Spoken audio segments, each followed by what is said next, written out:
Salut Antoine, c'est bien. C'est la télé. C'est cool, hein.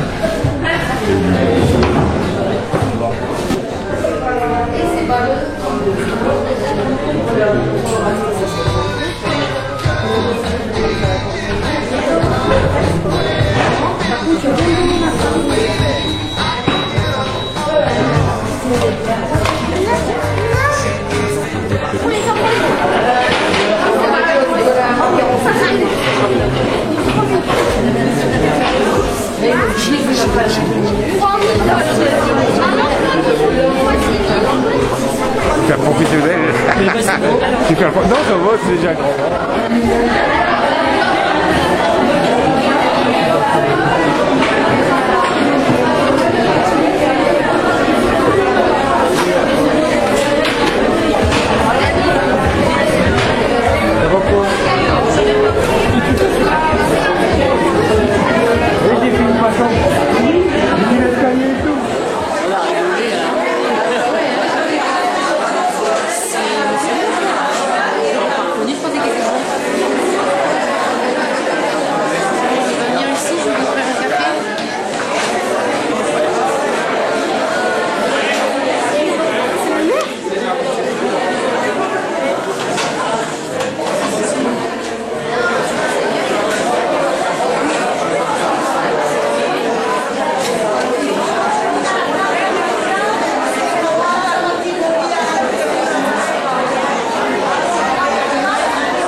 Avant tout pour la petite, pour ce qui est expliqué, pour lui offrir une méthode qui n'est pas remboursée par la sécurité sociale et qui par rapport à ça va lui donner un mieux-être dans l'avenir et va l'aider surtout à mieux vivre plus tard.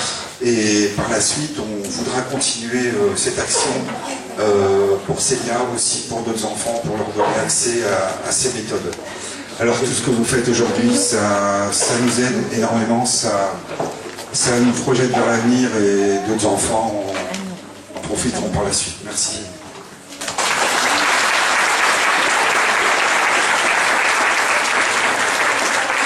Voilà, quelques mots alors très rapides de la part de la ville. J'associe à ces quelques mots mes collègues qui m'accompagnent. Il y a Sylvie Boudry qui est adjointe au maire, il y a Patrick Masson, également élu, et puis Nadia Benbaouli, qui dans notre équipe a la responsabilité à mes côtés de s'occuper de tout ce qui est voilà, le combat finalement que nous avons à mener pour faire en sorte que les personnes petites ou grandes en situation de handicap aient des meilleures conditions de vie possibles. Vous savez qu'on en a fait une priorité de ce mandat municipal, et je salue également à ses côtés, puisqu'il travaille à ses côtés, mais dans les services de la ville, donc Carlos, donc, qui est là avec nous également. Alors, très modestement, parce que vous savez, je crois d'abord que le papa et la maman de Célia nous donnent à tous une immense leçon de vie. Parce qu'il y a ceux qui se plaignent parfois quand ils rencontrent des petits problèmes, et je pense que quand on rencontre la maman et le papa de Célia, il y a des choses qui se remettent en ordre, et il y a des choses qu'on n'ose plus appeler un problème, parce qu'ils nous font preuve là à la fois d'un courage extraordinaire, mais en même temps d'une foi dans l'avenir, et bien sûr tout ça étant animé par l'amour, tout simplement, l'amour pour Célia, mais aussi, je crois, l'amour de la vie, et puis l'envie de regarder devant. En tout cas, moi, dans les quelques rencontres que j'ai eues avec eux, moi j'en suis sorti grandi, parce qu'encore une fois, je crois que c'est aussi des familles comme celle-là qui nous donnent, je l'ai dit tout à l'heure, des leçons de vie. Alors, ce moment de solidarité, de générosité, il ressemble finalement à Tourcoing. Je crois que c'est aussi ça notre ville, une ville qui sait aller à l'essentiel, qui sait se serrer les coudes autour des causes parfois les plus difficiles. Mais là, je crois qu'on est tous surtout rassemblés pour donner à Célia les meilleures conditions de vie pour son avenir. C'est vrai que moi, il y a des choses que je ne comprends pas. Je ne comprends pas qu'une famille ait comme ça à mener un combat pour avoir un logement adapté, pour avoir des travaux dans les logements qui permettent de vivre normalement, mais aussi des accompagnements sur le plan du soin, par exemple, qui ne sont pas remboursés par la sécurité sociale. Il faudra quand même qu'un jour les choses se remettent en place et que notre pays redonne du sens et de la valeur à ce qui est d'abord le plus important, par exemple, de donner à la famille et à Célia des conditions de vivre normalement et de donner toutes les chances à Célia de pouvoir poursuivre sa vie dans des meilleures conditions. Voilà, je ferme la parenthèse, mais moi je suis aux côtés des parents de Célia avec l'équipe pour mener ces combats, parce qu'il a, malheureusement, c'est des domaines dans lesquels aujourd'hui, dans la France d'aujourd'hui, on doit mener des combats.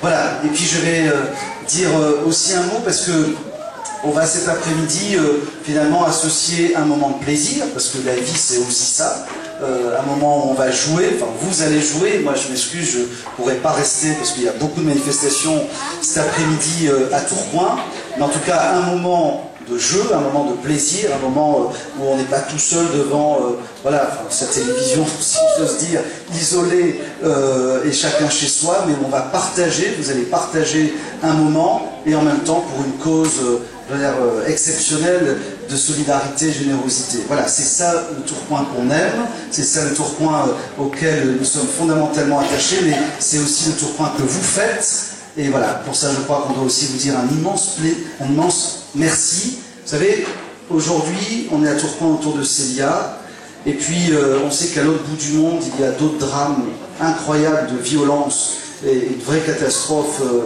cumulées d'ailleurs à d'autres pour ce qui concerne Haïti.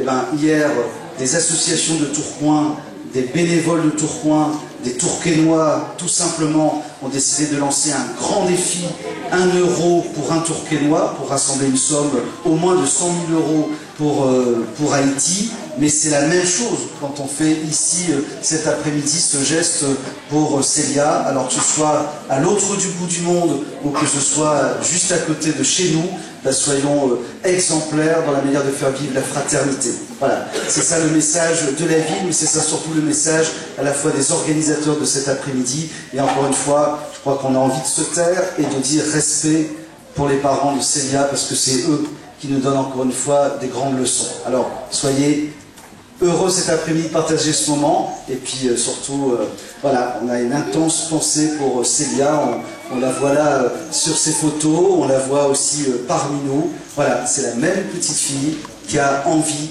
de vivre la vie. Merci beaucoup.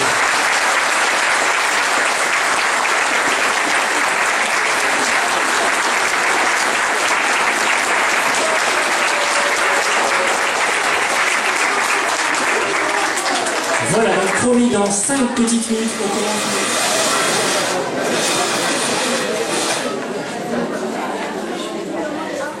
Le numéro 66. 66. Ça doit commencer à se remplir.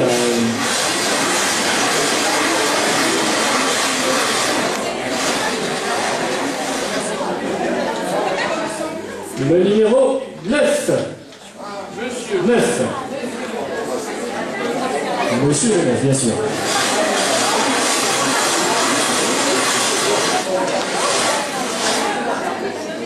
Et on continue avec le 19. Le numéro 19. Avec le nettoyeur de pression.